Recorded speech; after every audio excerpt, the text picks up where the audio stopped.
তোমরা যারা আঁকতে ভালোবাসো, আঁকতে পারো, তাদের সবসময় এরকমটা নয় কি ক্যানভাসেই পেন্টিংটা করতে হবে।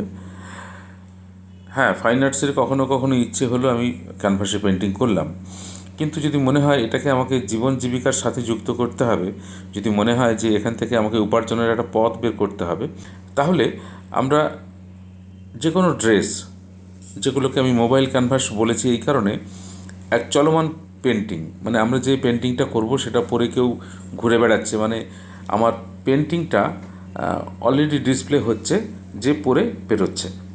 এবার শাড়ির ক্ষেত্রে, ডিজাইনের ক্ষেত্রে আর পেন্টিংয়ের ক্ষেত্রে বেশ কিছু পার্থক্য আছে।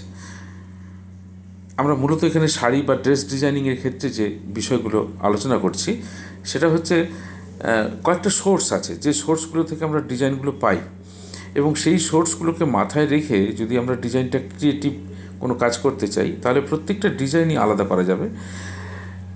কখনো নেচার, কখনো অ্যাবস্ট্রাক্ট, কখনো জিওমেট্রিক, কখনো সিম্বলিক।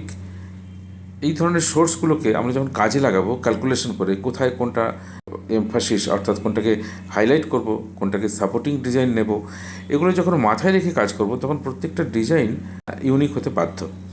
কিছু টেকনিক্যাল বিষয় আছে, সেগুলো শিখে নেওয়া খুব জরুরি।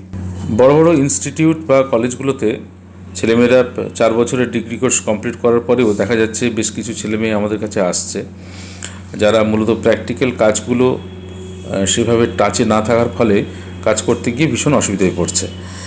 এই কলেজগুলো বা বড় বড় ইনস্টিটিউটগুলোতে যে সমস্যা হয় সেটা হচ্ছে যে প্রচুর টাকা খরচা করে ছেলেমেয়েরা শিখতে যায়, আর যেহেতু লং টাইম শেখাতে হয়, তার ফলে অনেক কিছু শেখার প্রয়োজন না থাকলেও শেখানো হয়। তাই আমরা চেষ্টা করছি বেশ কিছু ছেলেমেয়েদেরকে ফ্রিতে, যাদের সামর্থ্য নেই, এই জন্য আমরা একটা কম্পিটিশনের মাধ্যমে প্রথম সিলেক্টেড কিছু ছেলেমেয়েদেরকে নিয়ে নিয়েছি যারা পুরো ফ্রিতে এই শেখাটা নিতে পারছে সুযোগ। এবং পরবর্তীকালে যারা একটু স্পেসিফিক, একটু স্পেশালাইজেশন করে শিখতে চায়, তারা একটা মিনিমাম কস্টিংয়ে শুধু কাজটা শেখা নয়, কাজটা শিখে কাজটা করতে পারবে, এবং সেই কাজটা আমরাই প্রোভাইড করব। প্রয়োজনে সে নিজেও করতে পারে, সেই সুযোগটা তাদের থাকবে। তাই তোমরা যারা কলেজ থেকে পাস আউট হয়ে গেছো, কোনো প্রবলেম হচ্ছে, কিংবা যারা ধরো এইটাকে নিয়ে প্রফেশনালি এগোতে চাও সামনে, তারা আমাদের সঙ্গে যোগাযোগ করো।